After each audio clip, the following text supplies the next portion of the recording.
Good evening, everyone. Let me call to order this meeting of the West Palm Beach City Commission. Today is Monday, February 2nd, 2026, and the time is 5 p.m. We will start this meeting off as we do all of our meetings with a moment of silence, please.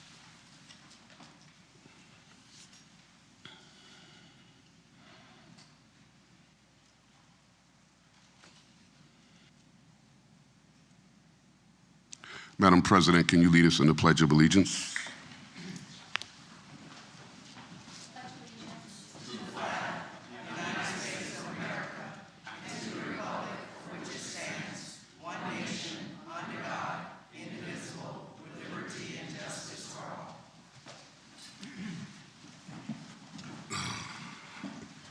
Let me remind everyone of the rules of civility and decorum which govern this meeting.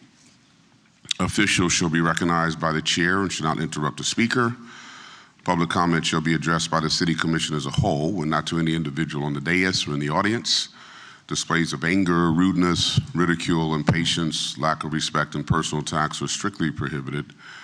Unauthorized remarks from the audience, stamping of feet, whistles, yells, and similar demonstrations should not be permitted. Please govern yourselves accordingly, as offenders may be removed from the meeting.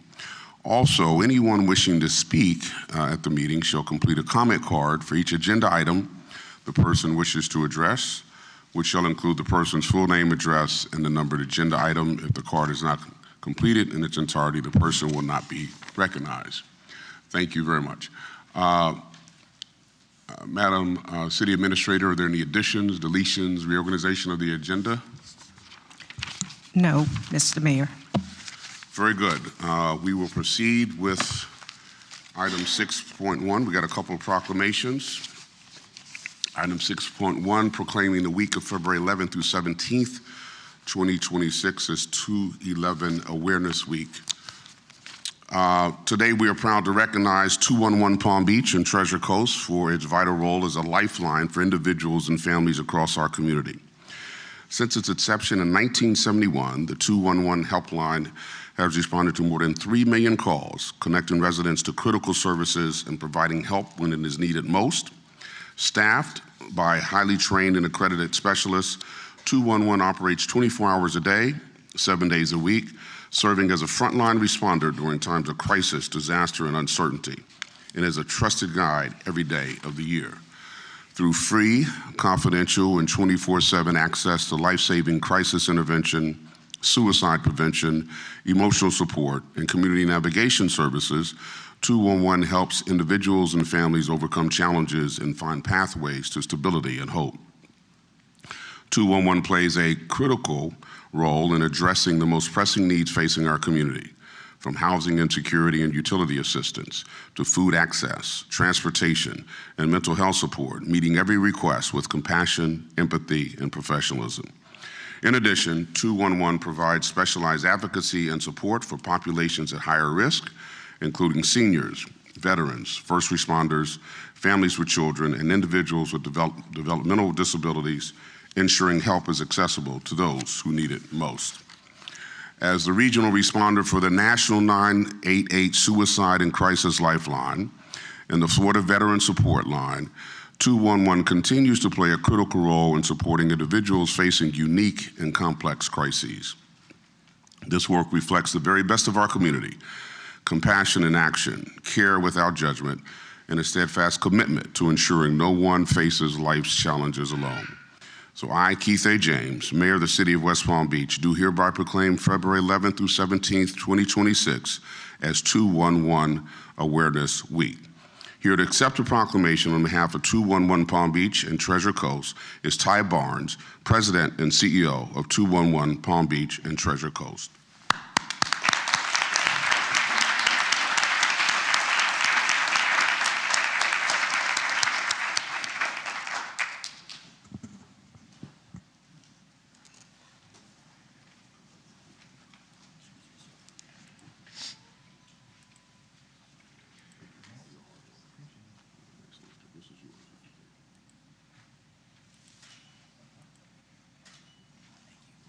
say a few words? Sure.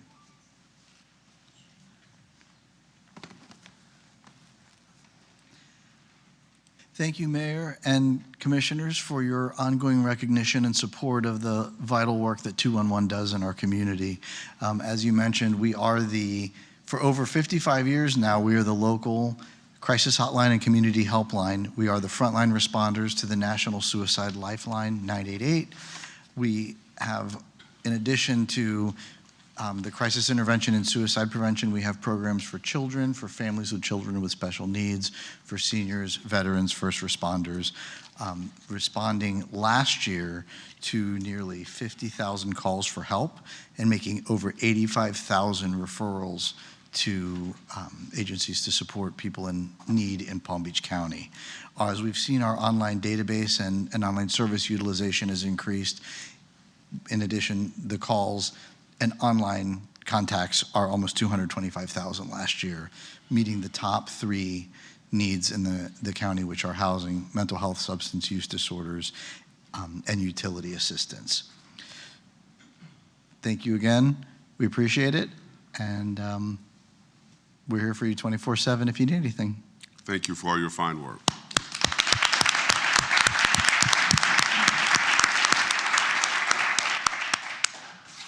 The next proclamation proclaims February 2026 as Junior League of the Palm Beaches Month.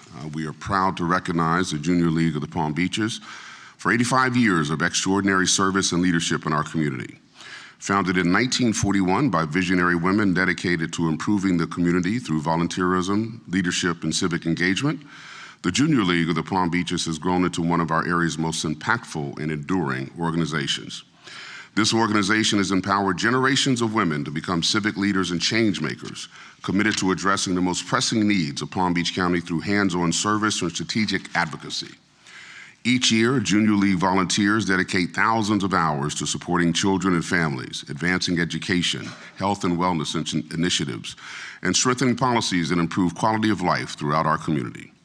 Over the decades, the League's leadership has helped create and support beloved community institutions and programs, including the Cox Science Center and Aquarium, Quantum House, Vita Nova, Fun Zone at Gaines Park, and many others, ensuring lasting impact in both underserved neighborhoods and across the region. Today, with more than 700 active and sustaining members, the Junior League of the Palm Beaches continues to build upon its extraordinary legacy by investing time, talent, and resources to create measurable, lasting change across our community. This remarkable milestone reflects not only a history of service, but a continued commitment to leadership, collaboration, and the belief that empowered women can transform communities. I, Keith A. James, Mayor of the City of West Palm Beach, do hereby proclaim the month of February 2026 as Junior League of the Palm Beaches Month. Here to accept the proclamation on behalf of the Junior League of the Palm Beaches are President Kate Stam, President-elect Emily Schachtel, Executive Vice President Christine DeMichael, and members of the Board of Directors and Management team.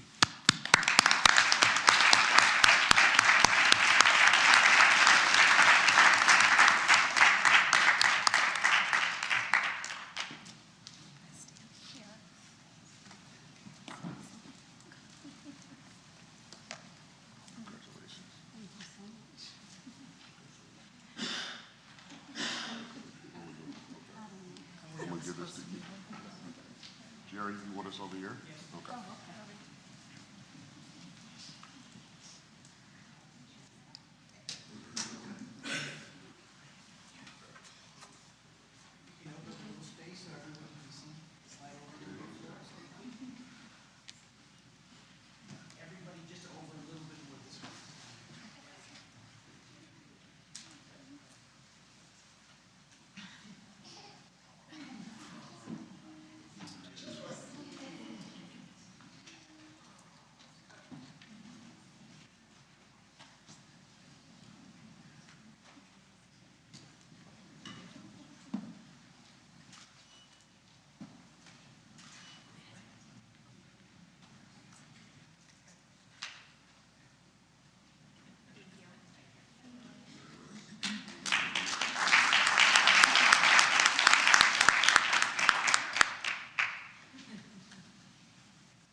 Thank you so much to Mayor Keith James and to the entire Commissioners Board. I won't reiterate what we do. You all know that, and thank you, Mayor, for letting everyone know. Instead, I want to thank you all for really investing in this city. I mean, the amount of growth we've seen, what an exciting time to live here. And we want you to know that if you need help, there's about 600 of us who want to invest in this community. So thank you again, we're here.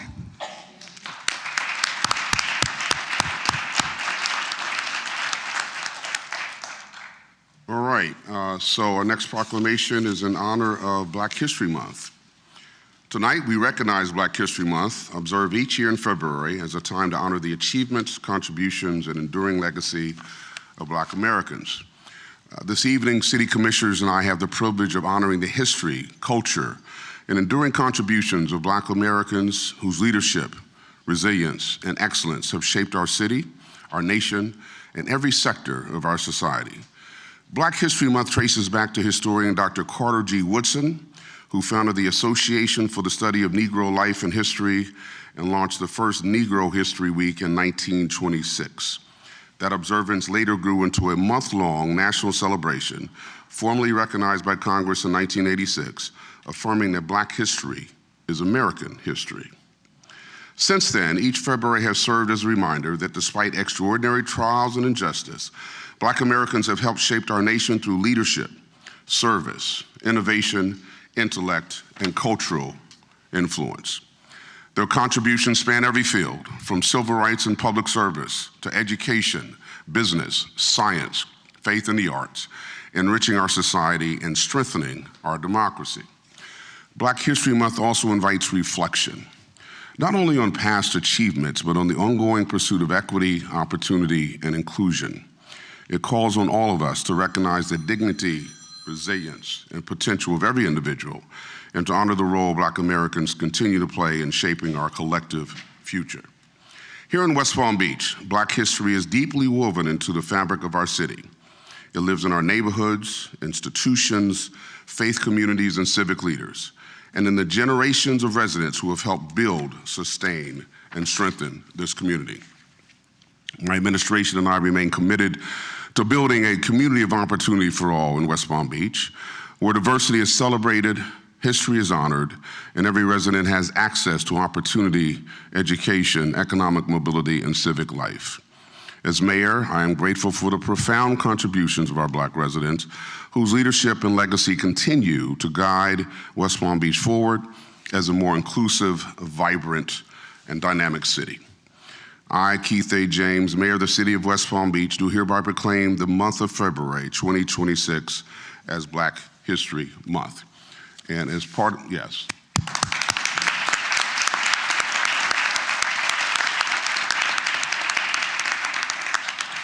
As part of the ceremonies, I and the commissioners will each designate a Black American who will serve as a 2026 Heritage Honoree, and I am honored to recognize Danita R. Dehaney as a 2026 Black History Month Heritage Honoree and present her with this proclamation.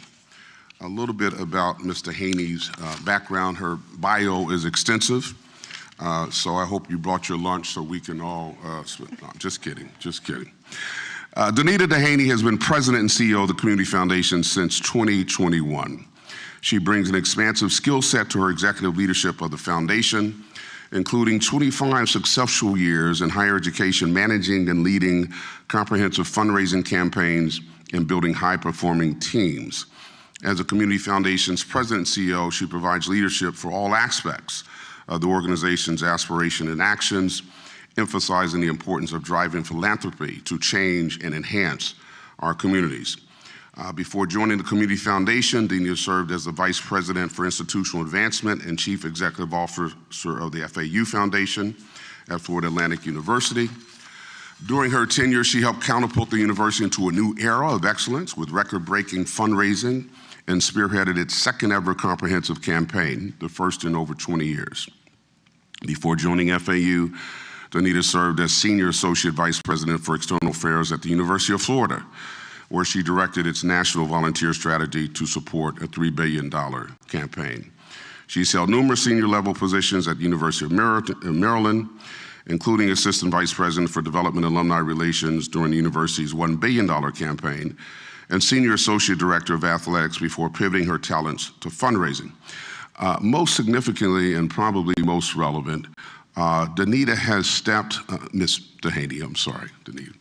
Mr. Haney has stepped up and is leading the charge to bring to Palm Beach County the African American History Museum, which is a yeoman's task, not only involving fundraising, but to unite the community behind the mission. And that will be a tremendous part of her legacy. So, Danita, I would like to present you with this Heritage Award.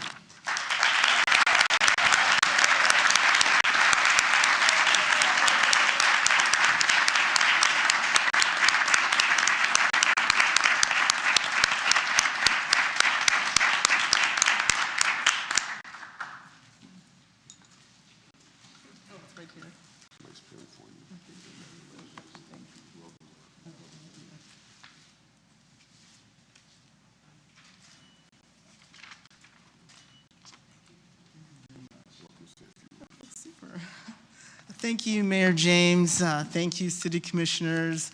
I am honored to be celebrated in this way, and I would be remiss if I didn't share that the work of my life, the African American Museum and Research Library, is well underway. And it's not just me, but it's a team of people. We have an amazing board. We have an advisory council of community members. And I have an incredible staff team that came here to celebrate this. And, you know, my goal is to ensure that this museum finishes on time, under budget, but most importantly, celebrates the life, the contributions, the culture of African Americans in West Palm Beach, the state of Florida, and beyond. So I am honored to have this award. Thank you very much.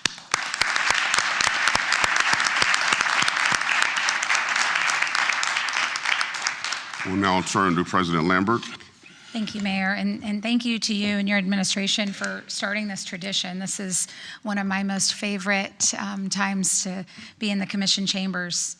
So today, during Black History Month, we pause to honor not just names and not just a name, but a legacy in motion.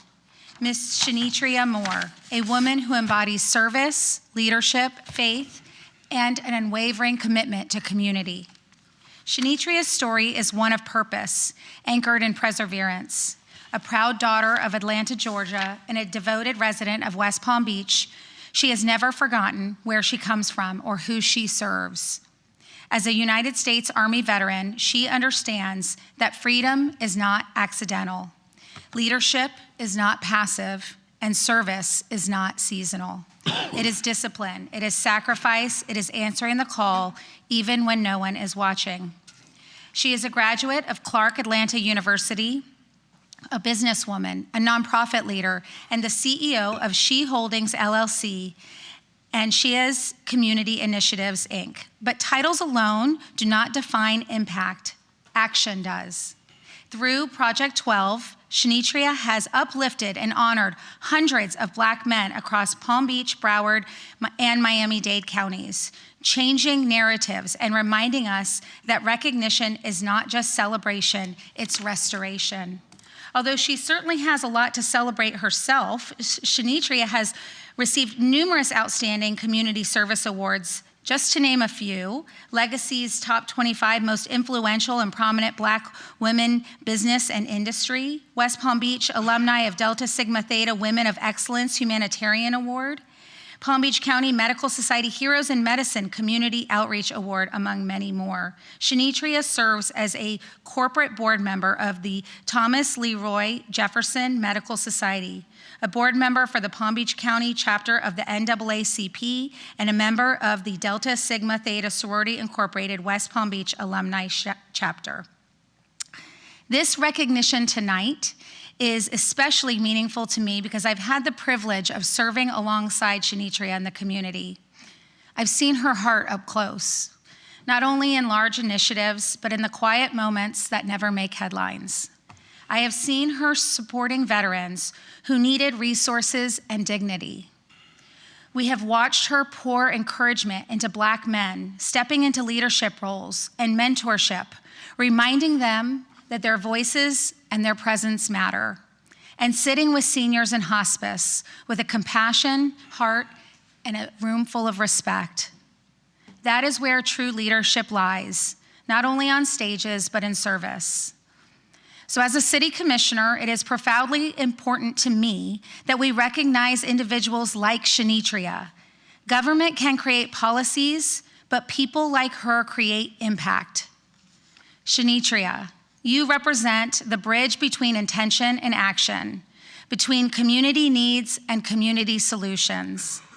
When we honor you, we are affirming the values that we want reflected in our city: service before self, faith in action, and leadership that lifts others as it rises. I chose to honor Shanitria Moore tonight because she does not wait for permission to lead. If you know her, you know this to be true. She leads with faith, intention, and heart. She knows us and what it looks like when belief meets responsibility and community becomes a lifelong commitment, not just a talking point. So today, we don't just honor Shanitria Moore, we affirm the values she represents: service over self, faith in action, the power of one woman rooted in purpose to lift an entire community. Shanitria, you are more than just a part of Black history. You are Black history in real time. Your work matters. May your light continue to guide, your service continue to inspire, and the path you've paved make it easier for others to follow. Thank you.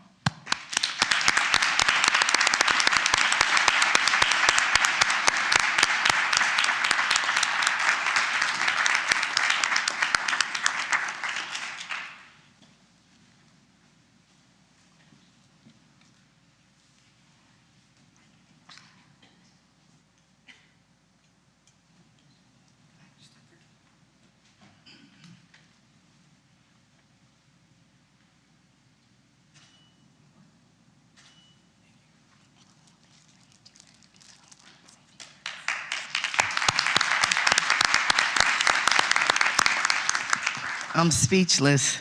I didn't pay her to say that either. Thank you so much. I'm so used to honoring others, I'm really speechless. Thank you, Mayor Keith James, entire Board of Commissioners. Take your time.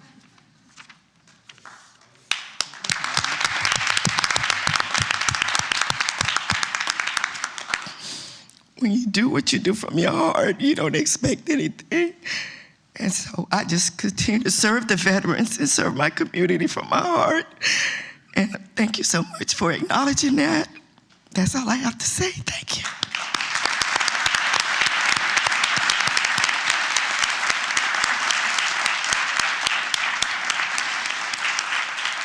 Commissioner Ward. Thank you.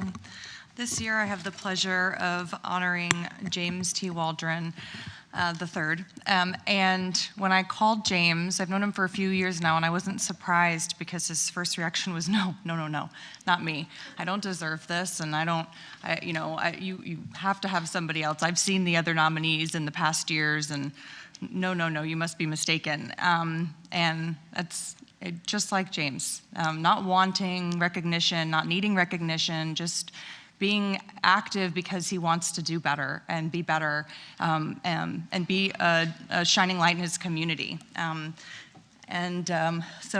But he gracefully accepted, and then he's here tonight, and I see we both wore our white scarves in solidarity.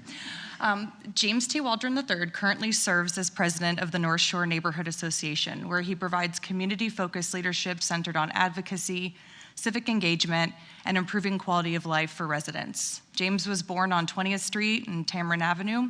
Most of his family were educators, and they can trace their roots back 3 generations in West Palm Beach, giving them firsthand perspective on the city's growth. He graduated from Palm Beach Lakes High School and became an EMT before leaving the city for a new career. While he currently serves his community, his first role of service was in the military, where he spent 23 years in the United States Air Force. And given I thought James was barely over 30, I was shocked by your background and your career. During his tenure, he served on 6 continents, trained hundreds of personnel, and led several departments where he was responsible for hundreds of millions of dollars in assets. Some of his notable moments were his multiple deployments to Central Asia, where during one deployment in Iraq, he was a part of a team that helped extricate and treat a helicopter crew after their aircraft took a direct hit from an RPG during an insurgent attack at Camp Victory Complex. Additionally, he worked with Habitat for Humanity and led 6 nations in joint training exercises while stationed in Central America. He was also chosen by Pentagon officials to represent diversity and inclusion initiatives across military installations in Europe. As president of the North Shore Neighborhood Association, James has led and supported a series of impactful initiatives benefiting more than 450 homes within the North Shore neighborhood, while also positively affecting an additional 350 homes in adjacent communities. His work has focused on ensuring residents are informed, connected, and equipped to actively participate in local decision-making, which is paramount for success. Among his key initiatives is a street-by-street outreach campaign designed to raise awareness of the neighborhood association and increase resident engagement. He has also helped educate homeowners on how to use the City of West Palm Beach WPB Key app, enabling residents to efficiently submit service requests and track work orders, bridging the gap between residents and city services. On an individual level, he has assisted homeowners in navigating code enforcement issues, helping to resolve violations and prevent future compliance challenges. James has also worked in collaboration with local and state partners to deliver tangible improvements to neighborhood infrastructure and safety. These efforts include partnering with State Representative Edmonds to organize the 2025 MySafe Florida Home Sign-Up, expanding residents' access to home hardening resources for residents, and he's also worked closely with our city engineering department to assist in installing new street lighting, improve signage, and implement traffic calming. Further, James took an active role in the Carver Canal Pedestrian Bridge Project, collaborating with FDOT to help advance improvements which enhance pedestrian safety and accessibility. And James has also worked with school board member Ferguson and Omega Psi in connection with the city's Keep West Palm Beach Beautiful initiative on a 3-year project called Operation Uplift, which has removed tons of garbage from our streets.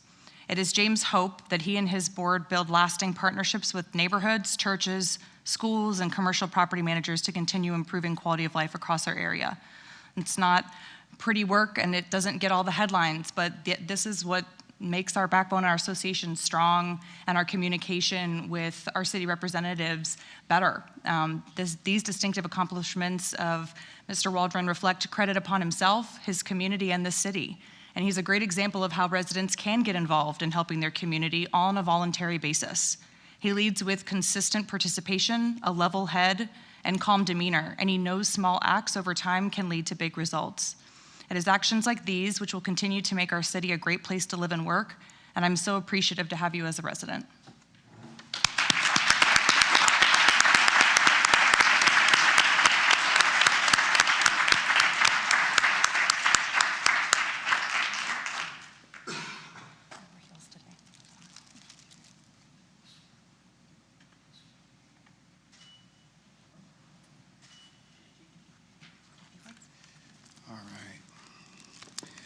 Well, thank you so much. I still don't think I deserve to be up here, especially when I see the cast of members that are well-deserving and just been such an influence on the community, and some of which, my parents. Thank you again, Commission Board. Thank you again, Mr. Mayor. I may not be as good as a speaker as you, but I'll go ahead and try.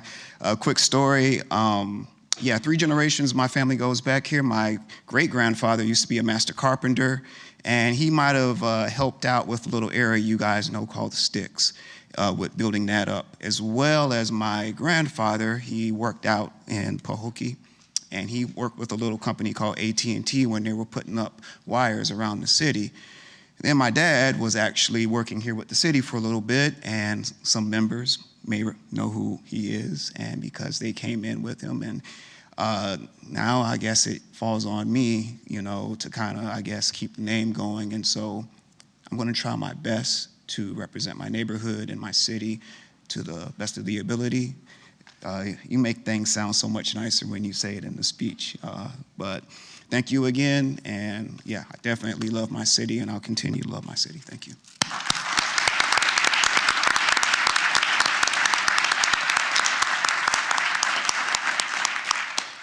Commissioner Warren. Thank you, Mayor. I am so honored to recognize Ms. Virginia Baker as the 2026 Black History honoree.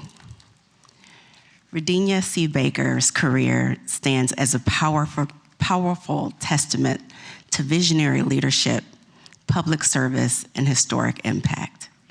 After nearly 4 decades of dedicated service to Palm Beach County, she retired in May of 2025, leaving behind a legacy that reshaped the region's governance, economic vitality, and commitment to equity. Beginning her career in 1987 as a budget analyst, Virginia steadily rose through the ranks, ultimately making history in 2015 as Palm Beach County's first African American and first female county administrator. In this role, she led one of Florida's largest county governments, overseeing thousands of employees and managing multi-billion-dollar budgets while maintaining the county's prestigious AAA bond rating and fiscal strength.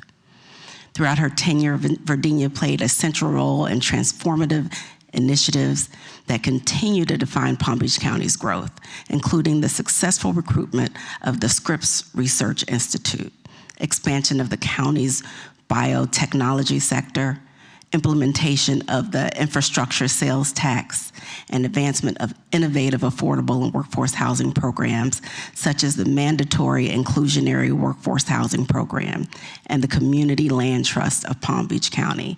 These are major accomplishments. Her leadership also extended to major regional and national events, including Super Bowls and U.S. presidential debate, as well as multi-county redistricting efforts, and even the Battle of the Bands, the HBCU Battle of the Bands. Beyond policy and administration, Virginia's influence is deeply personal and enduring.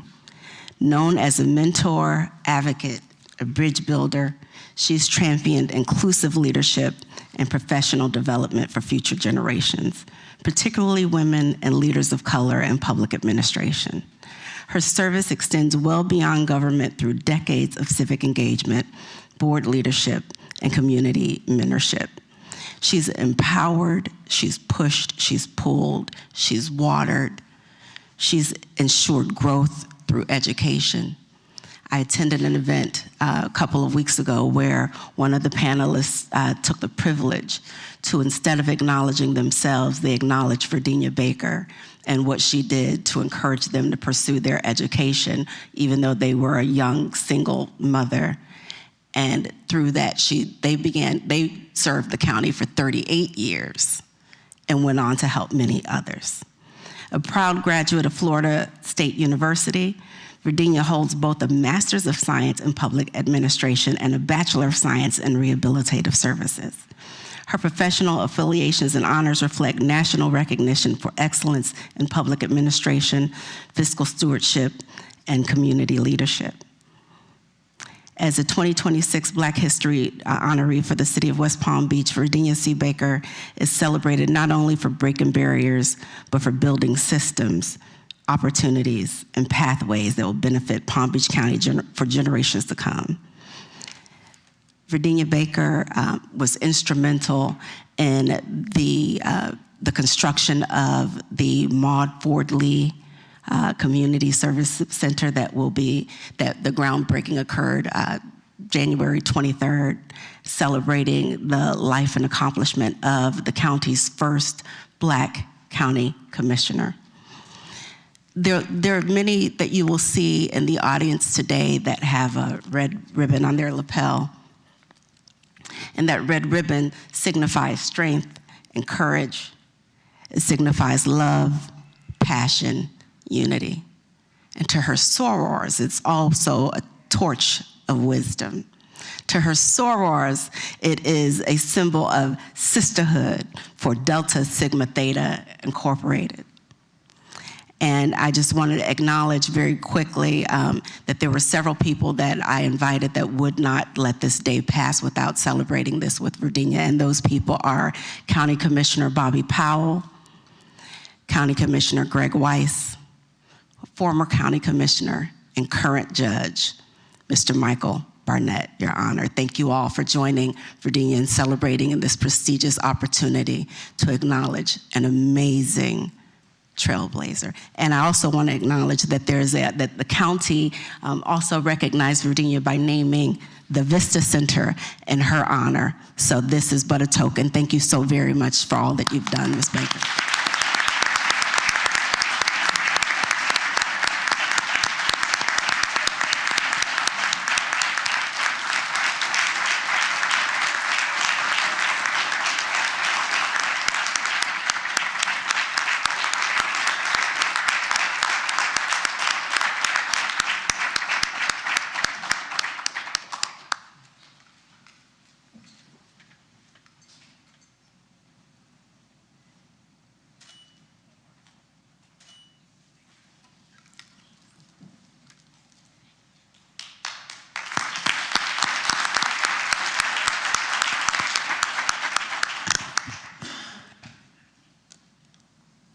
Thank you very much, Commissioner Shalonda Warren.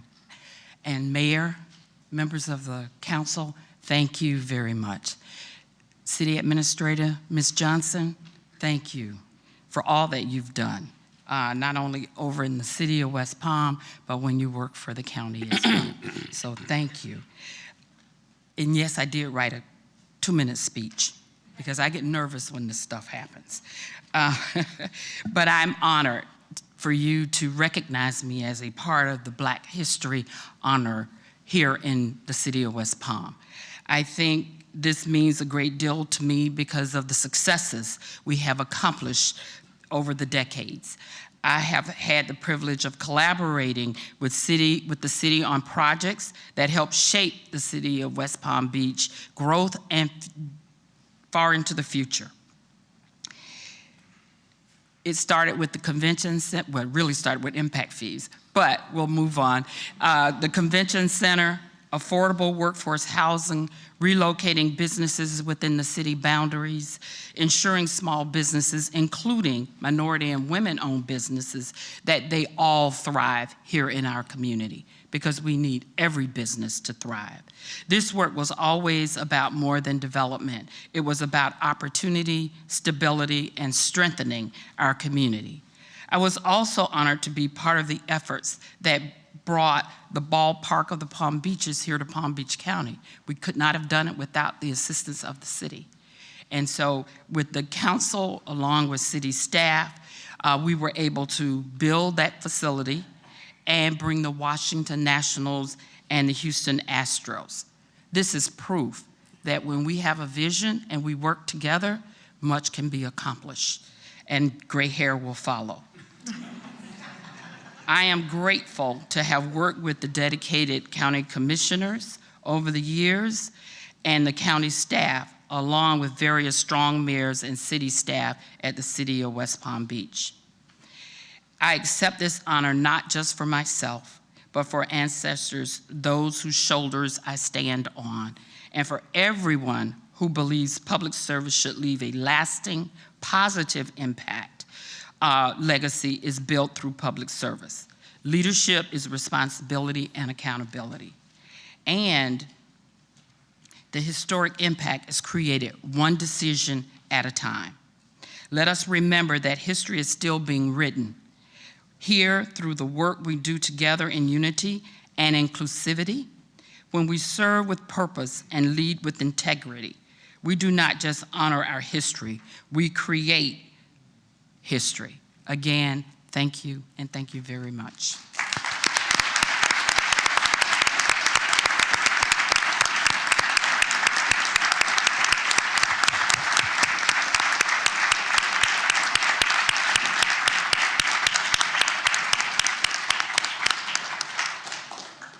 Commissioner Fox. Thank you, Mayor. That's a hard act to follow.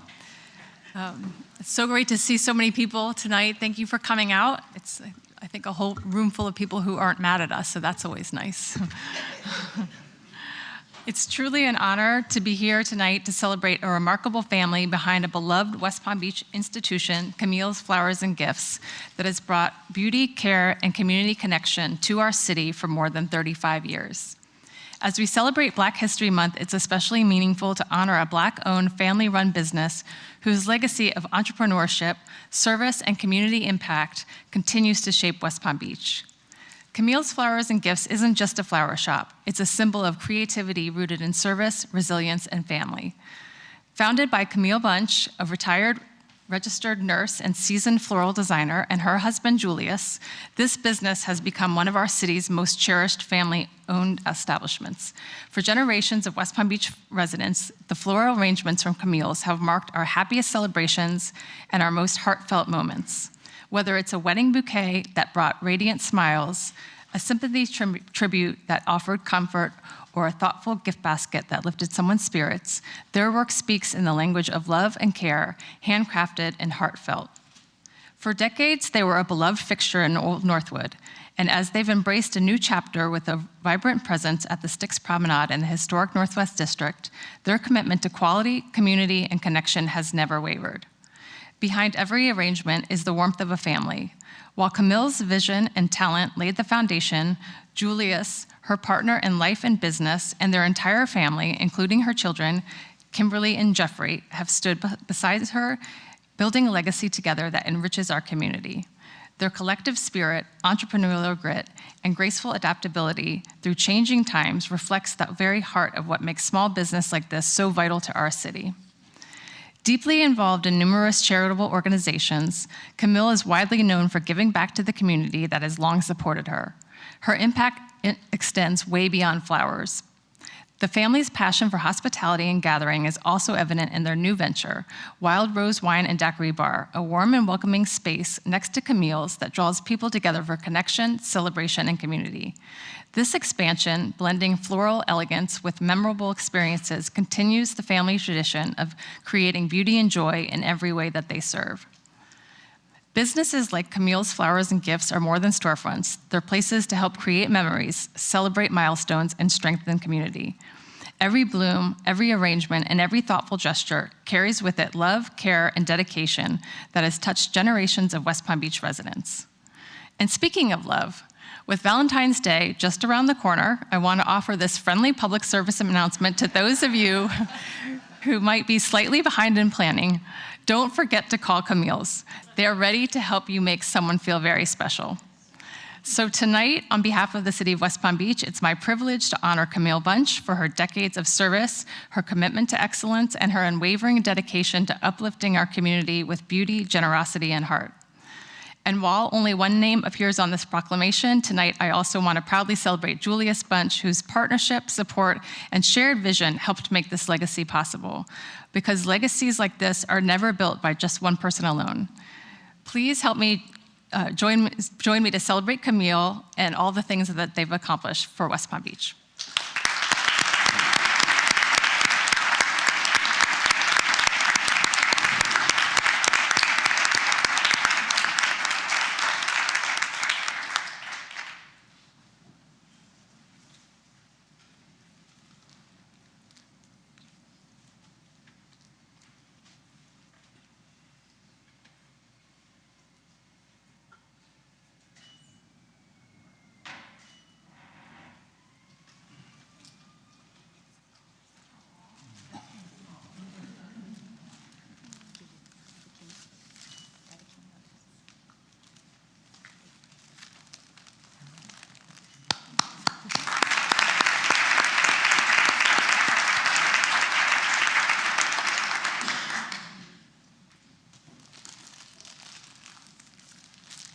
Mayor James, you are the best mayor.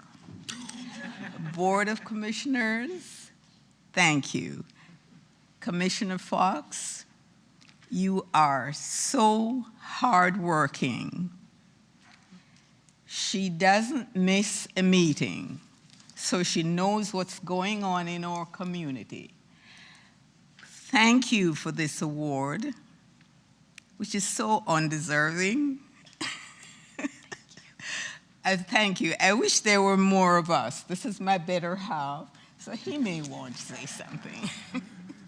Not really, but I just want to say, you know, I was born 4 blocks from here on Fern Street. And I've been there all my life.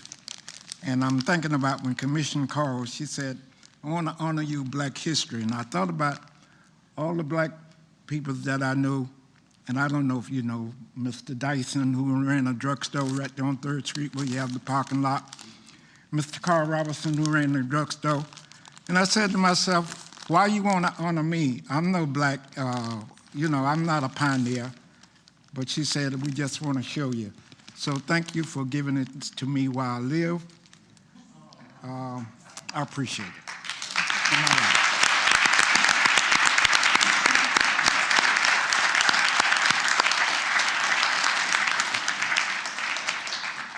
Commissioner Peduzzi. Thank you, Mayor. Last but certainly not least, my honoree this evening is Clarence D. Williams III, a resident of District 4, who embodies a record of service and a remarkable career. His key to success is simple. You should always treat others the way you want to be treated. For 16 years, Mr. Williams served as Chief of Police of Riviera Beach, overseeing a 52% drop in crime. His efforts resulted in the department being awarded the Florida Police Chiefs Association's Rocky Pomerantz Excellence in Policing Award, a pinnacle accomplishment in law enforcement. During his tenure, Chief Williams was elected president of the Palm Beach County Associations of Chiefs of Police, the first African American to serve in this role. Recognizing this accomplishment, Chief Williams received a congratulatory letter from Mr. Hank Aaron. A native of Cincinnati, Ohio, Chief Williams earned his Bachelor of Science degree in Criminal Justice, Political Science from the University of Cincinnati School of Arts and Sciences. While working as a police officer, he earned a Juris Doctorate from the University of Cincinnati College of Law and practiced civil rights law for several years. Combining both his passion for law enforcement and his legal prowess, he was instrumental in leading the way on major police reform in the city of Cincinnati.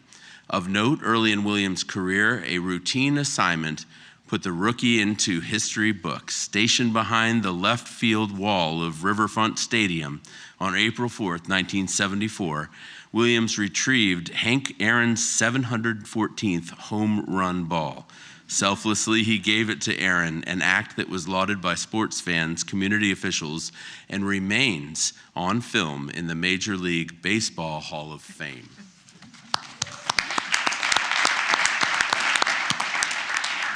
Williams is also proud of his accomplishments with youth. His tenure as president and chief executive officer of the Citizens Committee on Youth, a social service agency in Cincinnati, Ohio, put the focus on crime prevention through economic opportunity.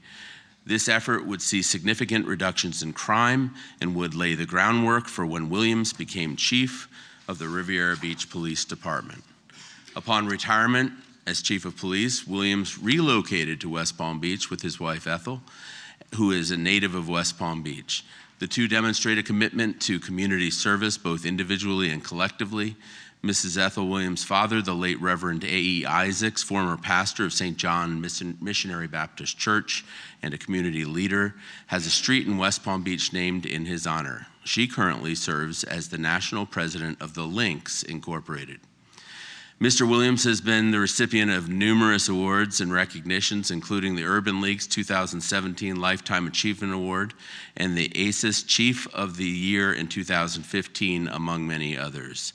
He has held leadership roles in several organizations, including the Palm Beach County Associations of Chiefs of Police, the Sentinel Police Association, National Association of Black Law Enforcement Executives, Florida Police Chiefs Association, National Bar Association, Omega Psi Phi, and Sigma Pi Phi fraternities.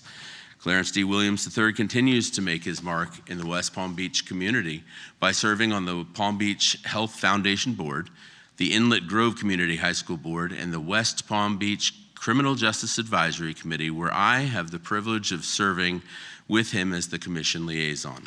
As a retired lawman, community leader, volunteer, husband, father, and grandfather, Williams is a shining example of a man who continues to use his wealth of experience and expertise to elevate others and enhance our community.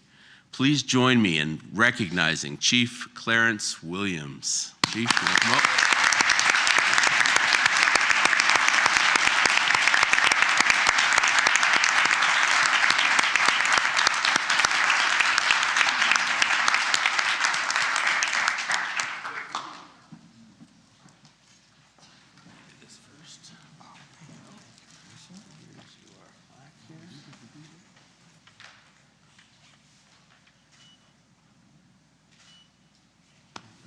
Say a few words.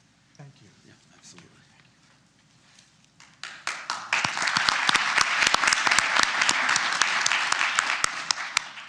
Well, you know, when you're doing these things, you hardly think of yourself as making history or making a difference. You're just doing what is passionate for you and what provides joy as you try to make a difference in your little slice of the world.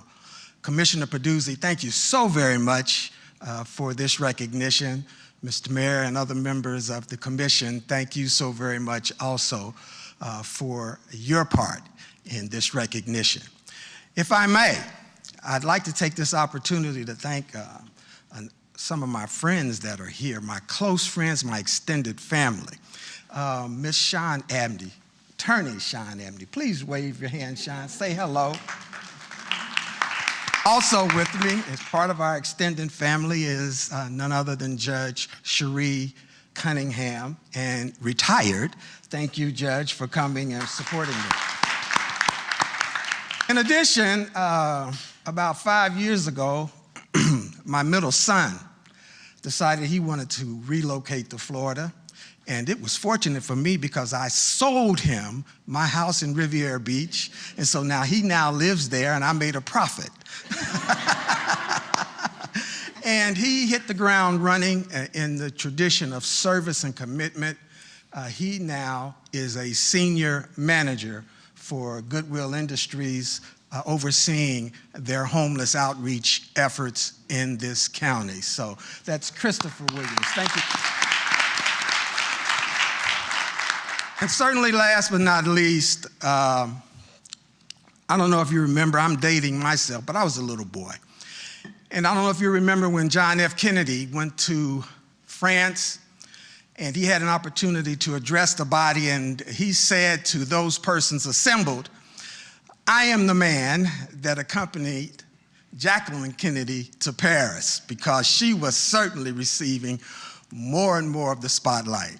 Well, I know exactly how John F. Kennedy feels. I am the man who lives with a figure that is just shining. She is supportive. She's my rock. She's my love. She's the reason that I'm not viewed as so much as an outsider here. Ladies and gentlemen, please, my wife, Ethel Isaacs Williams, thank us. Again, Mr. Peduzzi, thank you so very much. It is certainly heartfelt. Again, when you're doing things that are passionate, you hardly think of yourself as a hero or a trailblazer, but it's nice to when others do. So thank you so very much. Thank you.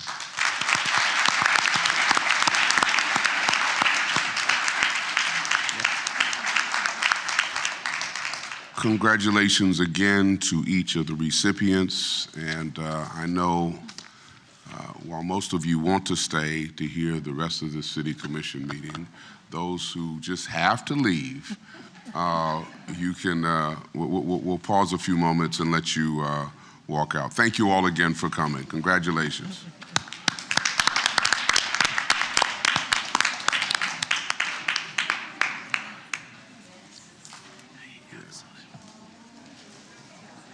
This is It's always a highlight.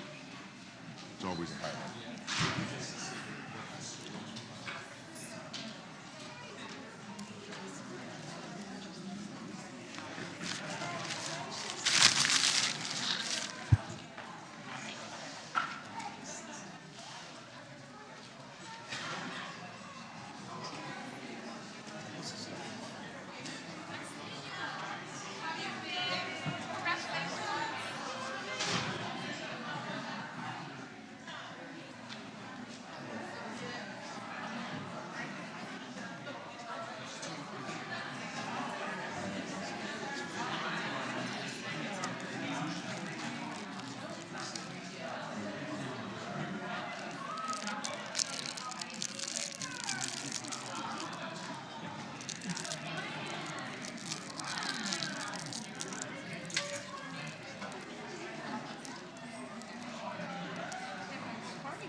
All right.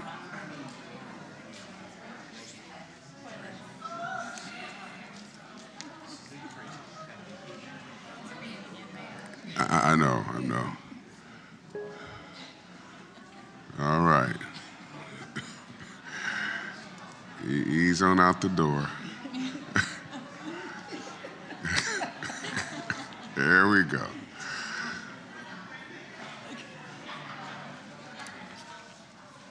All right, we will now move on with our agenda.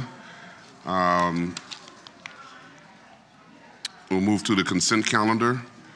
Are there any cards on consent? All right. Any questions, comments on the consent calendar? Items 7.1 through 7.4. Hearing none, I will entertain a motion. Mayor, move approval of the consent calendar. Second. It's been moved and second. Discussion. Hearing none, all those in favor of the motion say aye. Aye. All those opposed, like sign. Hearing no opposition, motion carries unanimously. Thank you. Item 8.1, resolution number 22-26, approving a local agency program agreement with the Florida Department of Transportation for the construction of the 49th Street Traffic Calming and Bicycle Improvements Project in the amount of $327,392. And resolution number 23-26F, recognizing and appropriating the FDOT LAP agreement grant funding and required city match. Good evening, Mayor. Good evening, Commissioners. Christine Perdomo with the Engineering Services Department. Tonight, I'm going to be doing a presentation on the 49th Street Traffic Calming and Bicycle Improvements Project for the local agency program agreement within the FDOT and the City of West Palm Beach.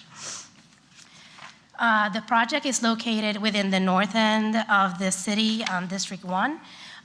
It's located between Greenwood Avenue and North Flagler Drive.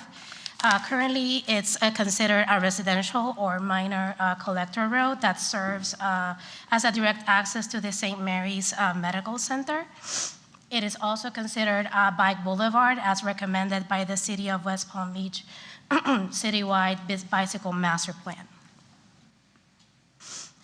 Currently, the existing conditions of the road are fair to poor, as you can see in the pictures on the screen. If people want to walk to the St. Mary's Hospital, they have to do it on the road because there's currently no sidewalks between Pinewood Avenue and Broadway Avenue. On the other side of the project, which is between Broadway and Flagler Avenue, currently there's only 4-foot wide sidewalks. The minimum recommended by ADA is 5 feet. Also, the existing roundabout at the Pinewood Avenue is not functional. I mean, it's very visible as it is right now, which also it's in a poor condition. There's also being reported speeding at this location, which is going to be addressed on this project. Currently, between Broadway Avenue and Flagler Drive, where we have the 4 feet sidewalks, this project is proposing to expand the sidewalks to 5 feet, which is the recommend for the ADA. The existing ramps at the intersections will be upgraded to ADA compliant grants, and there will be designated parking areas clearly labeled at the street. There will be shared bike lane markings potentially to make drivers aware that bikers might be able to use the road for bike lane. And also to help with the speeding, we're proposing to replace the existing speed humps, which are old, to the new city standard speed hump to make them more efficient. The roadway is going to be paved, and also new pavement markings are proposed. On the west end of the project, where there's no sidewalks at this time, we're proposing to install 8 to 10 feet wide shared use paths. These are going to be wide enough for people to walk and bike at this location without the need of using the road. Also, ADA ramps will be installed at the intersections where there's currently none at this point. Designated parking areas, the same as on the east side, and new speed humps to help with the speeding. There's also going to be the reconstruction of the Pinewood Avenue and the 49th Street roundabout, and the road is going to be paved and pavement markings to install. In addition, at this area, we're going to be adding some landscaping at the roundabout to make it more pleasable and improve the sighting of it. And also, we're going to be installing landscaping between the shared use path and the road to make this area better for people to walk and bike and have a canopy in the area. The estimated project cost at the moment is $2,239,054. The grant participation under this agreement is $327,392, and the city will match $1,911,662. The timeline, as of now, the city applied for this grant in 2022, and we started the design in January of 2024, and the design was completed late last year. Today, we're going over the LAP agreement, and hopefully, if it's approved, we can start construction by summer of this year. So staff recommends approving Resolution 22-26 to enter into a local agency program agreement with the Florida Department of Transportation for the construction of the 49th Street Traffic Calming and Bicycle Improvements Project in the amount of $327,392, and approve Resolution number 23-26F, establishing and appropriating the Florida Department of Transportation local agency program agreement, grant funding, and the required city match. And that would be all. Thank you for that presentation. Any questions or comments? President Lambert. Thank you. I understand today is just about the funding and the city match. And you mentioned the design had already been approved. Did that come to the commission as well? Previously? That went, yeah. So we presented, when we first submitted the grant back in 2022, we submitted the preliminary plan on that presentation. Great, great.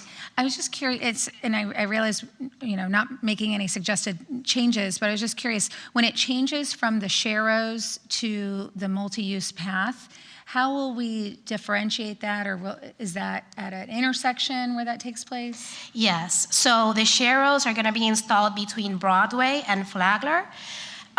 Broadway has bike lanes, so it will transition from the sharrow to the intersection, and then west of Broadway, it will go into the shared use path. Okay. So it will be a transition from now to the other one. Great. Well, it looks like a great project. Thank you so much. Any other questions or comments? We do have one card. Angela Ogborn. She does not wish to speak, so her comments are past this item, long overdue for the community. Okay. All right, if there are no other questions or comments, I'll entertain a motion. I move approval of resolution number 22-26 and resolution number 23-26F. Second. It's been moved and seconded. Discussion? Hearing none. All those in favor of the motion say aye. Aye. All those opposed, like sign. Hearing no opposition, motion carries unanimously. Thank you. Thank you. Item 8.2, resolution number 24-26F, provides reclassifications in the total amount of $62,257,660 for public utilities capital projects, providing budget reallocation of previously adopted budget funding, including an accounting reclassification of $650,000. So, good evening, Mayor James, City Commissioners, and Ms. Johnson, City Administrator. My name is Victor Carosi. I'm the Public Utilities Director with the City of West Palm Beach, and I'll be making a brief presentation as soon as I could find it here for this item. So, give me 1 second. There it is. Thank you.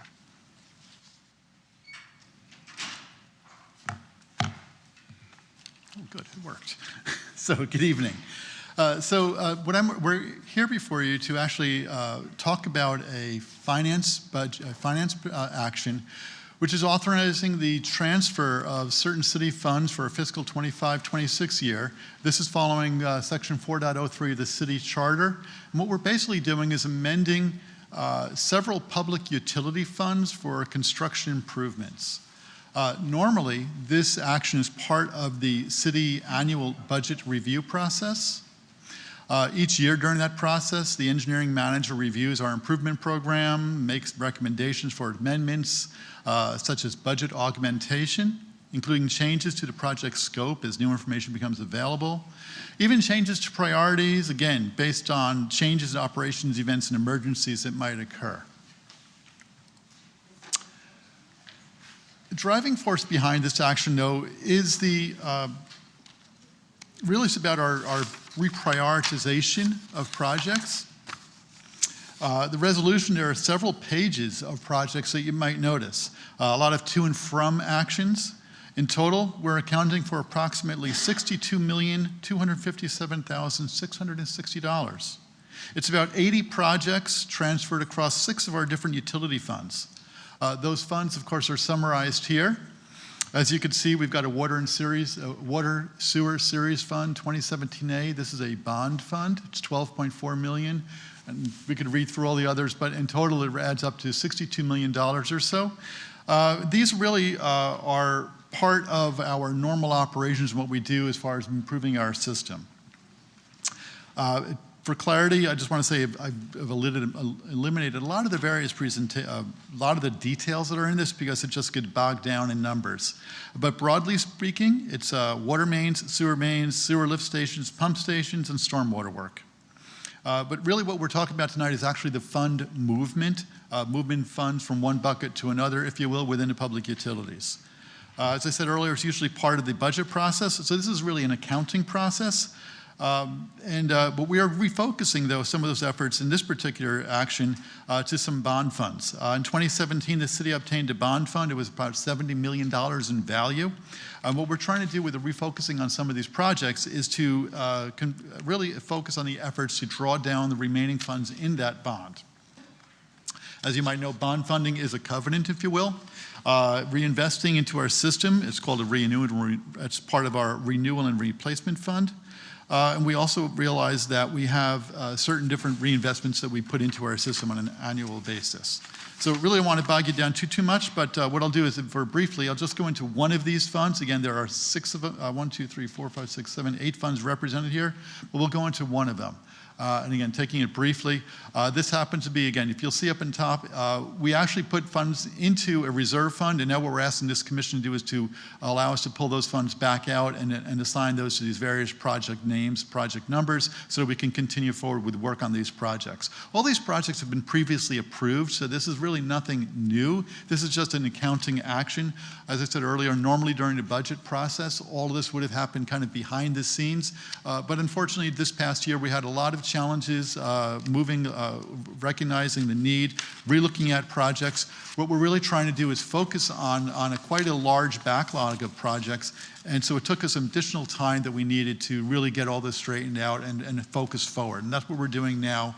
So the drawback is that I couldn't kind of sleek this into our budget. The bottom line, the good part is I'm here actually talking to you, telling us what we're doing, how we're spending our utility money, and I think that's really the important part of this. And this is, again, just a small slice, but earlier we talked about $62 million. So what we're really doing is reinvesting in our city. We're looking at lift stations, we're looking at water mains, we're looking at sewer mains, and I think this is a positive thing that we want to take forward of this. And look, I'm happy to come back and talk in a future time about any of these particular projects that might come, but again, want to keep it brief here tonight. So let me just talk briefly about some of these.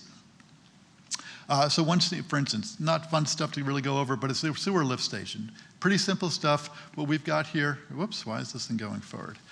We've got a sewer lift station, and a lot of the things happen behind the ground, behind and underwater here. We'll just kind of move on here. We'll see if we could pause this. Okay, we're not. So anyway, not the easiest on We need these. some IT assistance. There we go. So I think I'll just leave it alone. See, I don't know why it keeps moving forward. That might work. Yeah, it's what happens when you put a presentation together really fast. Sorry. Yeah, I see what he's doing. All right, so this has to be called Sewer Lift Station 76. What it is a lift station that doesn't want to be talked about, apparently. I got it. So anyway, just to really give you a quick overview, we have different sewer lift stations. Some of these things are a lot of things happen underground where this all goes forward. These sewer lift stations are important for moving sewage. I know it's nothing fun to talk about, but it's a really important part of what we do, and this money represents some of those different ones. There's a rehab of them, so you'll see where it goes from an older project that looked like this, and the newer project, when we're all done, will look like this. What it's really doing is providing opportunities for our workers to get to these lift stations better, new electrical equipment, new control equipment, on and on and on, with a lot of stuff that we do, all of which is being done to improve the reliability that we need for providing services to our residents. One last one I wanted to put forward is another water main.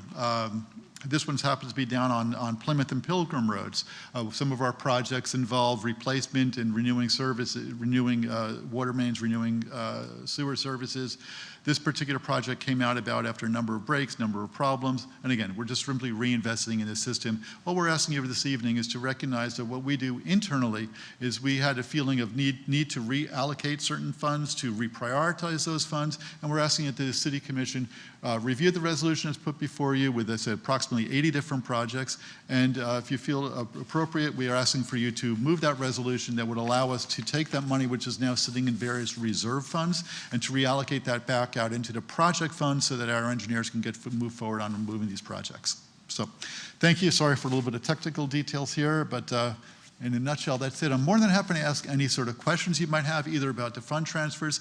I also have Donna Schur, our fiscal services manager, with us, and she is really the brains behind the operation of all the numbers, and she would also be able to help to talk about any of the issues. Thank you. Thank you for that presentation. Any questions, comments, President Lambert? Thank you. I think whoever put the slide deck together wanted you to move along. We appreciate it. That was me earlier today. Subliminal message to yourself. There you go. Thank you so much. I appreciate you doing that presentation on it, and I know it's a lot of money that's typically just done through the budget process, but I think seeing that presentation was helpful as a reminder. Just had a question on the photo on slide 6. It looked like that was in a single-family neighborhood, and it is definitely much better looking than what you had showed in the previous slide. But it looked like there was maybe some hedges or shrubs that were growing up there. Just making sure that we're doing all we can to beautify it if that is a single-family home that's right next to it. So this happens to be just a rendering, but normally the part of the process when we go forward and start building and rehabbing things that are above ground, there's part of what they call the face of the city, and there's usually a presentation that's done prior to that where we introduce it to the committee, talk about landscaping and how we're going to screen our facilities. Again, this is just more of a representative, but that's the process that is done just for those exact reasons, to alert the community of what's being done, gather their input, and hopefully, again, none of these things are great. Nobody wants to be near one, but unfortunately, they're necessary evils, and we do the best we can.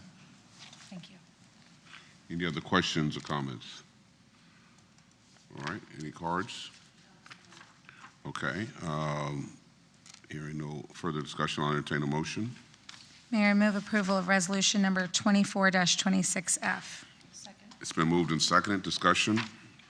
Hearing none. All those in favor of the motion say aye. Aye. All those opposed, like sign. Hearing no opposition, motion carries unanimously. Thank you. Thank you very much. I appreciate your evening. Thank you.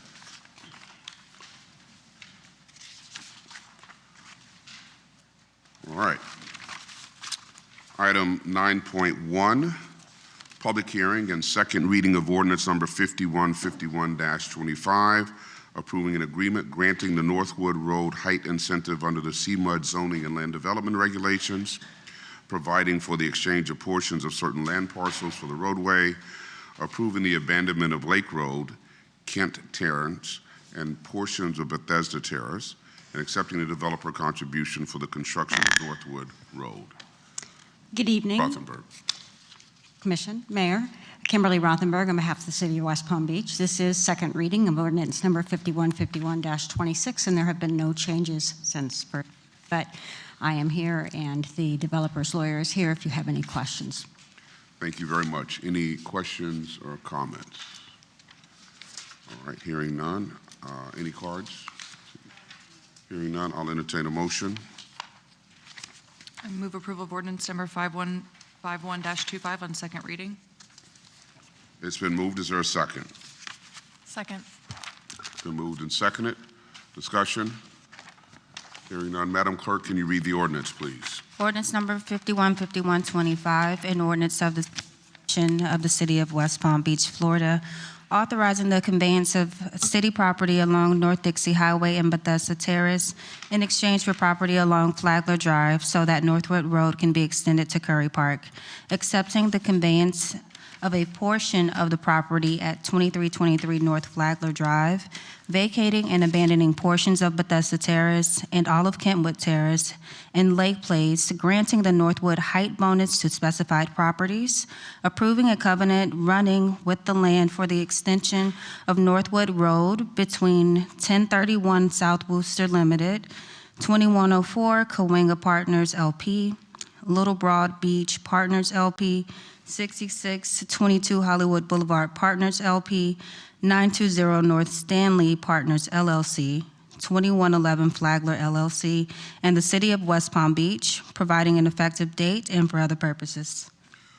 All those in favor of the motion say aye. Aye. All those opposed, like sign. Hearing no opposition, motion carries unanimously. Thank you. We will now turn to the quasi-judicial portion of the meeting. So, Commissioners, I need you to make your disclosures, please. Commissioner Warren. Thank you, Mayor. As to matters 10.1 and 10.2, I have not had ex parte communications, not received written communications, not conducted an investigation, and not made a site visit. I have not received expert opinions. I request that these disclosures and all written communications be made part of the record. Thank you. Commissioner Ward. As to matters 10.1 and 10.2, I have not had ex parte communications, have not received written communications, have not conducted an investigation, have not made a site visit, have not received expert opinions. I request that these disclosures and all written communications be made part of the record. President Lambert. Thank you. As to items 10.1 and 10.2, I have not had ex parte communications. I have not received written communications. I have not conducted an investigation. I have not made a site visit, and I have not received expert opinions. I request that these disclosures and all written communications be made part of the record. Commissioner Peduzzi. Thank you. As to items 10.1 and 10.2, I have not had ex parte communications. I have not received written communications. I have not conducted an investigation, nor have I made a site visit, nor have I received any expert opinions. I request that these disclosures and all written communications be made a part of the record. Commissioner Fox. As to items 10.1 and 10.2, I have not had ex parte communications. I have not received written communications. I have not conducted an investigation. I have not made a site visit. I have not received expert opinions. I request that these disclosures and all written communications be made part of the record. Thank you. Madam Clerk, can you swear in all witnesses, please? Would everyone wishing to speak on items 10.1 and 10.2, please stand and raise your right hand. Do you swear that the testimony you are about to give is the truth, the whole truth, and nothing but the truth? Thank you. Very good. Thank you. Item 10.1, public hearing and second reading of ordinance number 5163-26 for the rezoning of the Gateway Center CPD, generally located at 1100 Banyan Boulevard, from a commercial plan development CPD zoning district to Clear Lake District 25 in the downtown master plan. Yes. Good evening. Claudio Aven, City Urban Designer in the Planning Division. We don't have any changes from the first reading. The applicant is here if you have any questions. Very good. Any questions, comments on this item? Any cards? All right. Hearing no discussion, I will entertain a motion. Mayor, I move to approve ordinance number 5163-26 on second reading for a request to abandon the planned development status of the Gateway Center and formally adopt the existing DMP zoning district. This motion is based upon the application submitted, the staff report, factual testimony, the recommendations of the Planning Board and Downtown Action Committee, and the findings that the proposed rezoning complies with all the amendment standards found in section 94-32 of the Zoning and Land Development Regulations. It's been moved. Is there a second? Second. Been moved and second. Discussion. Hearing none. Madam Clerk, can you read the ordinance, please? Ordinance number 5163-26, an ordinance of the City of West Palm Beach, Florida, rezoning the Gateway Center located generally at 1100 Banyan Boulevard from a commercial plan development CPD zoning district to Clear Lake District 25, CLD 25, sub-district in the Downtown Master Plan DMP, declaring this rezoning to be consistent with the comprehensive plan of the city, providing a conflicts clause and a severability clause, providing an effective date, and for other purposes. All those in favor of the motion say aye. Aye. All those opposed, like sign. Hearing no opposition, motion carries unanimously. Thank you. Item 10.2, public hearing of resolution number 11-26, a request by Heather Jo Allen, Esquire of Kaiser Legal PLLC, on behalf of Everglades College, Inc., for a major amendment to the Kaiser University Community Service Plan development to amend the master plan by adding new uses and to amend the current development regulations. Good evening, Mr. Mayor, Commissioners. For the record, my name is Heather Allen. I'm with Kaiser Legal, and my office is located at 55 Southeast 2nd Street in the city of Delray Beach. It's a pleasure to be here tonight to present the amendments to the Kaiser University CSPD Master Plan. The approval is before you tonight. Let me see if I can get this to work.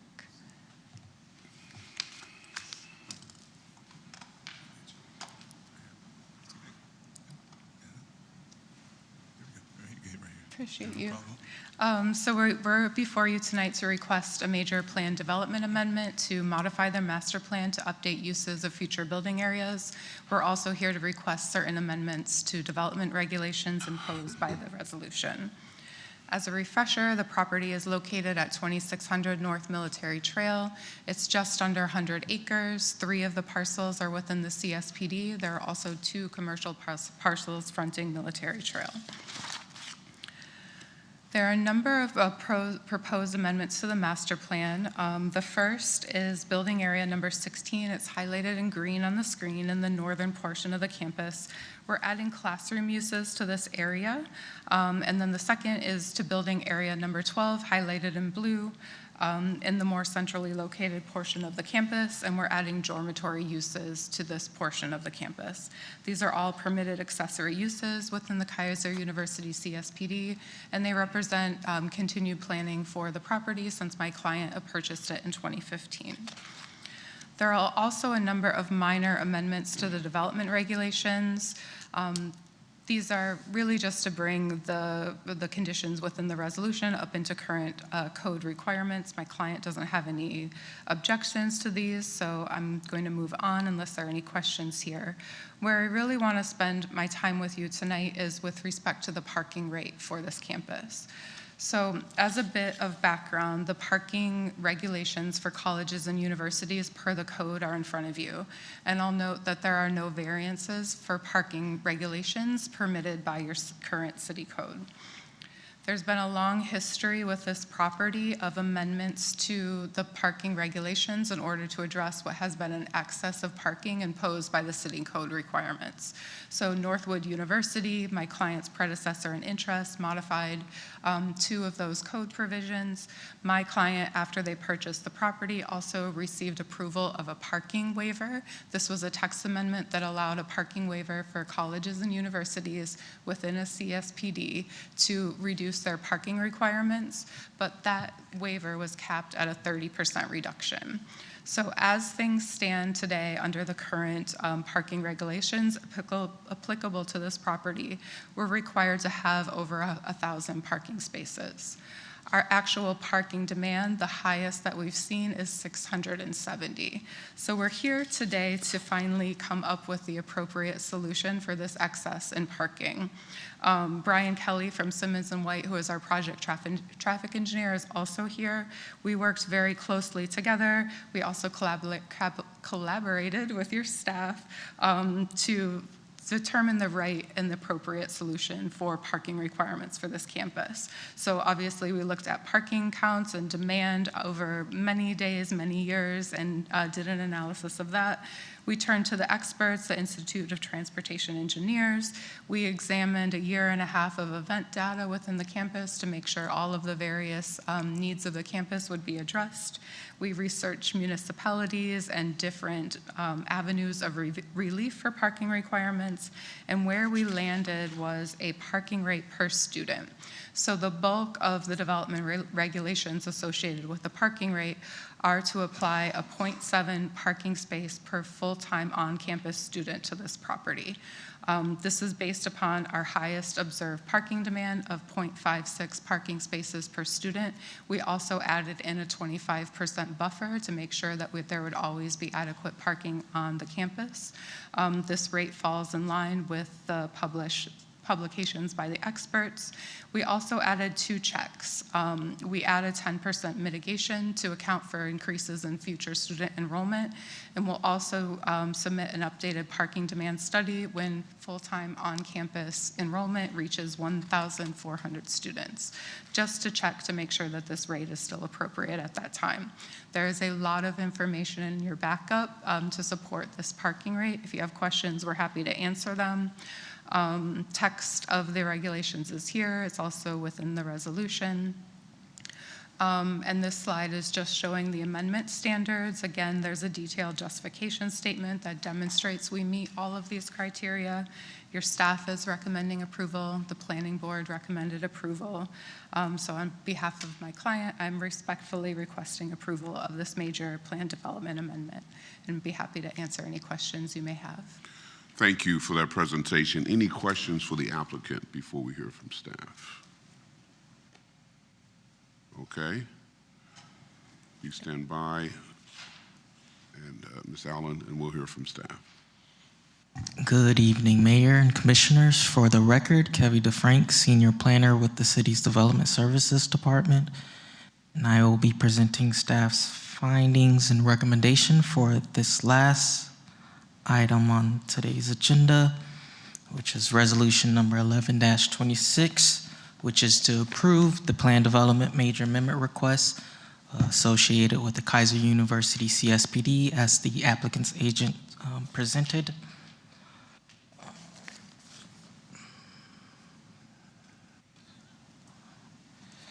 So staff finds the request complies with all the amendment standards found in section 94-32A, and staff finds the request complies with the site design qualitative development standards found in section 94-35C of the city zoning and land development regulations.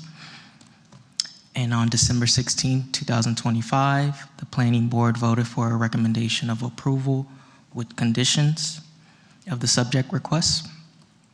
And therefore, staff is recommending approval of resolution number 11-26. And that concludes staff's presentation. All right, thank you. Commissioner Ward. You said the planning board, and I might have missed this in the first presentation, approved it with conditions. What were those conditions? And then they come over, were they presented just to us as, hey, this is what we're presenting? As the amendments to the regulations, okay, which are provided in the resolution. Yes. Any other questions, comments for staff? Any comments for the questions for the applicant? All right, any cards on this? No, Mr. Hearing none, I will entertain a motion.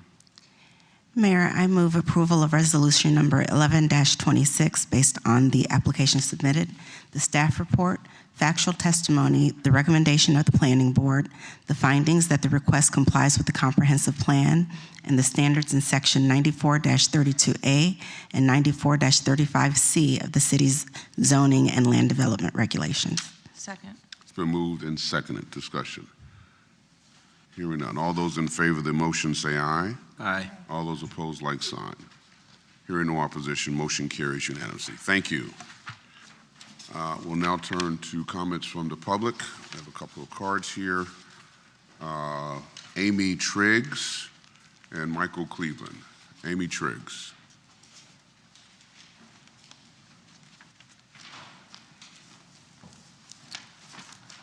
Good evening. My name is Amy Triggs. I live at 208 Monroe Drive. I've lived in my historic home for over 30 years. I was here before you all last May about the 3705 Flagler project, in which you all approved an 18-story building to replace a 3-story building that was there in that strip of land just north of Southern Boulevard on Flagler. At that time, several of us urged you all to consider some type of Flagler overlay or plan in place for this area, because it is very clear that all of these buildings in that area are going to be sold to developers and built much higher than what is currently there. There was talk about how there were some regrets with what happened in Northwood, so we wanted to make sure everyone was on the same page in regards to this area on Flagler in my neighborhood. We wanted some type of plan so the city and residents would have expectations for what could be built there, as opposed to developers telling us what we would have to accept. Some of us had written to you last summer asking about what was going on with this overlay, and it didn't seem like anything was happening. I feel like it's more important, even more, to address this now in light of the offer to purchase Portofino South. That was shocking to me because unlike 3705, which was only 3 stories, very dilapidated, falling apart, and definitely needed to be replaced, Portofino South is a large 12-story building that was recently renovated, and a lot of the owners in that building are spending a lot of money redoing their individual units. It's apples and oranges, and frankly, I'm terrified about what's to come in my backyard. So I'm urging you all to please consider a plan. I think us voters, taxpayers, and residents in this neighborhood deserve that. And on another note, I'd mentioned at that commission meeting that none of you had written back to me when I emailed you all with concerns about 3705, and you all said you would do better. Well, here we are again. I emailed Ms. Lambert on January 14th asking about the status of the Flagler overlay because it had been about 6 or 7 months. She wrote back and asked for more information because she did not know what I was talking about. So I wrote back again on January 16th, 2.5 weeks ago, with more details, and have heard nothing. Again, she is the commissioner for my district, and it's disappointing and I feel unacceptable. I really hope voters are paying attention. Thank you for your time, and I'm happy to attend any workshops, meetings, etc. about a Flagler overlay, not to just put this on all of you. My neighbors and I would love to be part of the process. Thank you. Thank you very much. Michael Cleveland.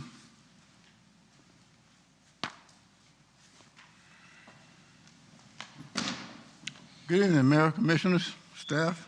Michael Cleveland, West Palm. I apologize, I wasn't able to make the CRA meeting, but I do think 608 and 610 is a hazard for the city to get involved in private rental properties. A lot of crime can cause litigations. Music on Northwood Road after midnight. It's a constant thing. Police department, I'm calling them all the time. I can hear them from there to my house. I live on 20th. I know they've been cited several times, but they still operate and do the same thing. I don't know what's going to happen, but something needs to happen. Presentations in chambers, not only this chamber, but the previous chambers. Asking questions is key to getting valuable information. But all my attendance here in chambers, I always notice that blacks are real hard when they have a presentation as opposed to other people. Let's make it fair. If you ask questions, ask across the board. Just don't try and drill the other parties. School zone. I don't know if the city has a position with Tallahassee to get that change from 20 to 30 range, because now that motorists know the 30 range, they're doing 30. and when there was no police present. They doing the 30. I can tell you that, present. So I don't know if you can contact Tallahassee, who it takes, but in this city, I think, Mayor and Commissioners, you owe it to the citizens and the parents to try and get that down to the 20 mile as it is. Fort Lauderdale is 15. Street closures. I believe there's a railroad reconstruction project scheduled for the 6th on Palm Beach Lakes. Palm Beach Lakes is one of the major arteries for the hospital.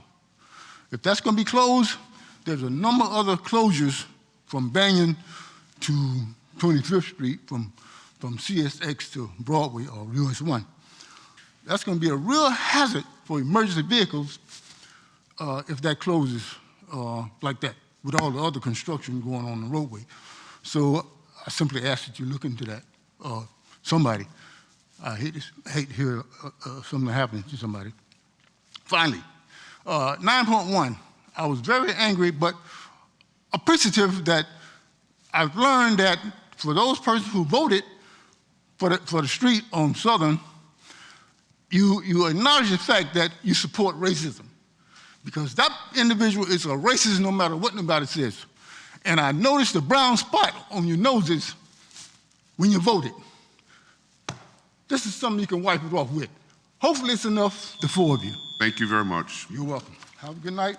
Be safe. All right, we'll now turn to comments from the dais, beginning with President Lambert. Thank you so much. Unfortunately, two of the people who I wanted to talk about, or two, have already left, but the first to Ms. Triggs. I think I saw Assistant City Administrator Armando Fana go out and speak with you. I hope he was able to give you some information on recent conversations that we've been having about South Flagler. Also wanted to recognize Hendrick. If you all noticed, he was here over on the right-hand side of the room. He is a scout. He just turned 12 yesterday. He is one patch away from getting the status to be able to become an Eagle Scout, which at the age of 13, you can become an Eagle Scout. And so he was here taking notes and learning about communication here at the Commission Chambers tonight.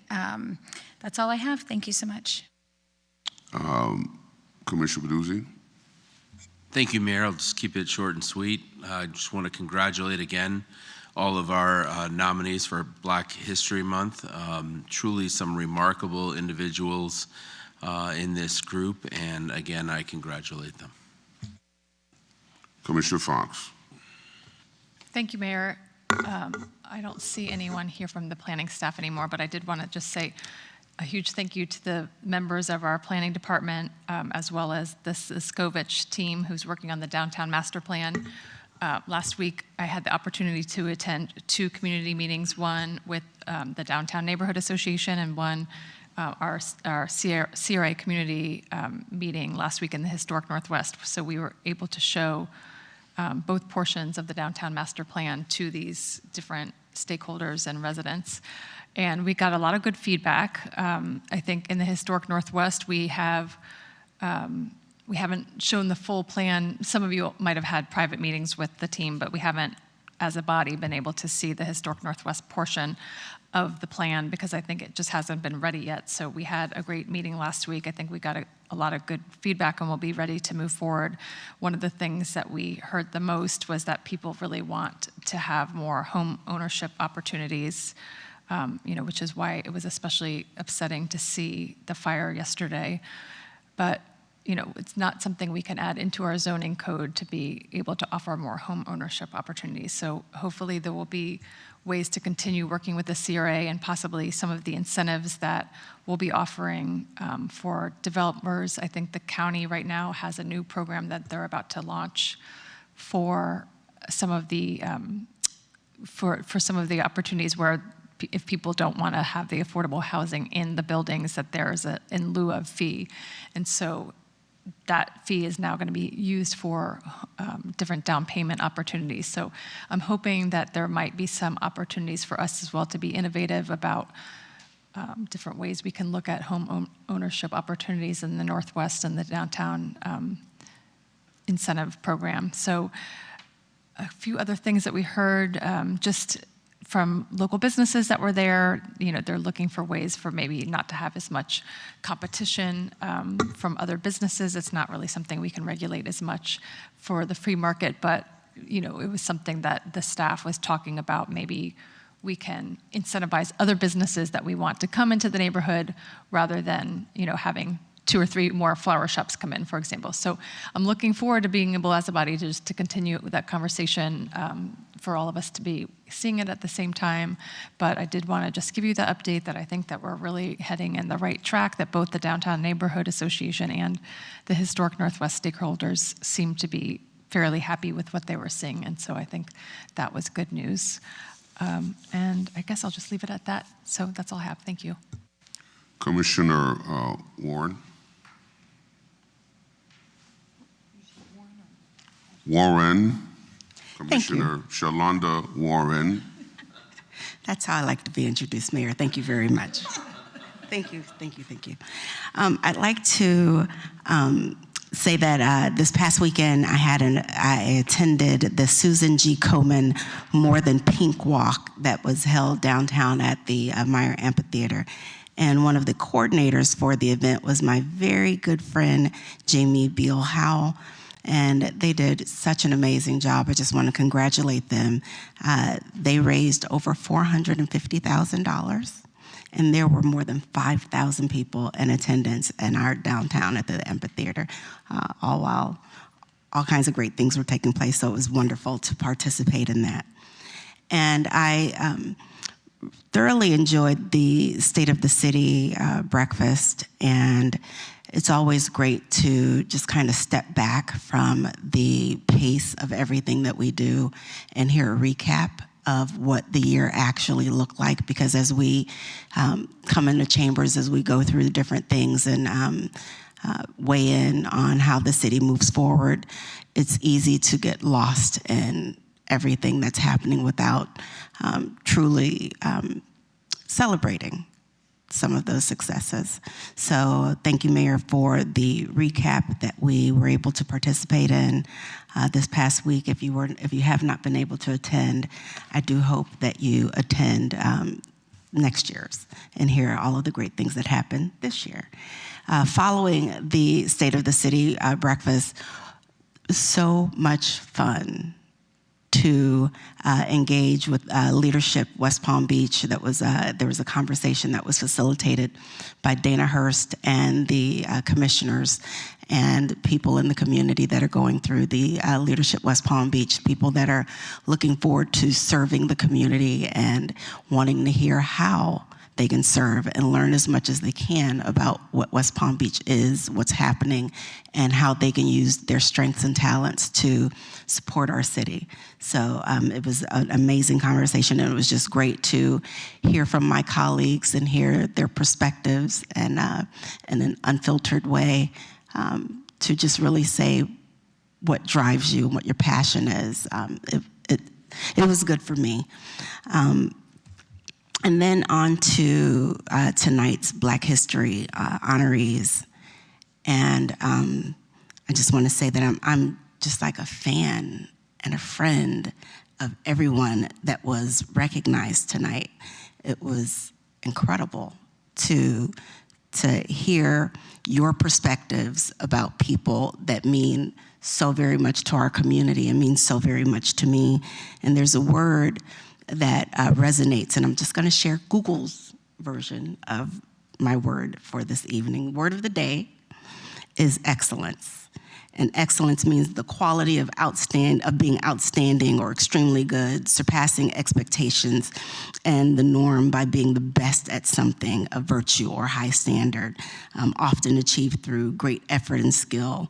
And it can be achieved in so many ways, but it also means superior in quality and merit and greatness. And I think that that's what we saw today.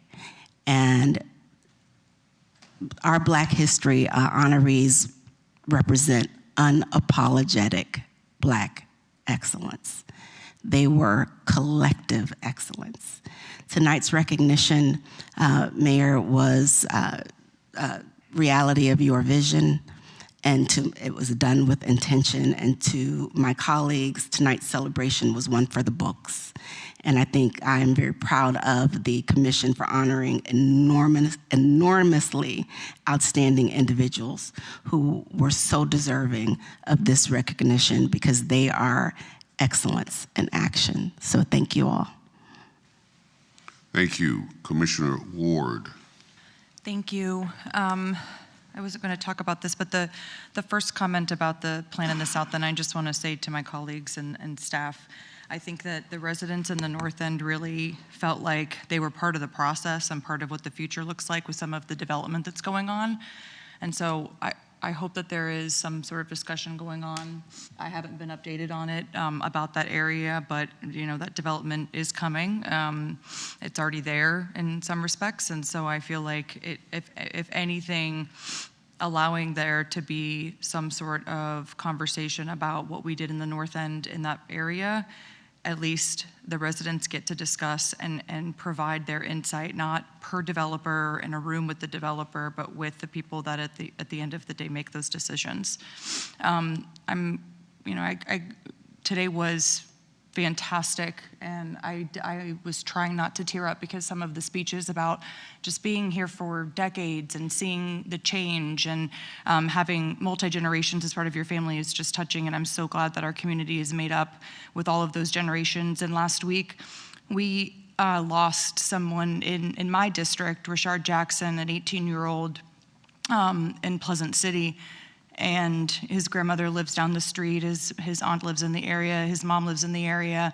And he was going to be graduating this year, and his family had to pick up the cap and gown and his diploma because he's no longer here. And I just want to remind everyone that I have a trouble talking about this because I don't want to paint the North End in a negative light.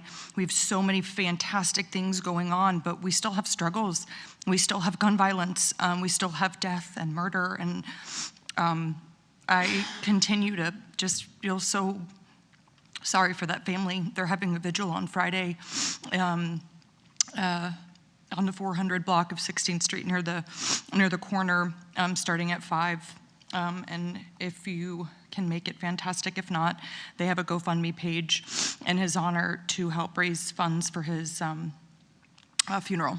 On a brighter note, I had a wonderful time last week speaking at Space Connect to a room full of small business owners and residents, many of whom represented different races and genders and spanning different socioeconomic backgrounds. And while that was a great thing, it saddens me. The image of America right now is overwhelmingly about the actions of ICE agents, and in particular, the killing of Alex Pretty and Renee Good.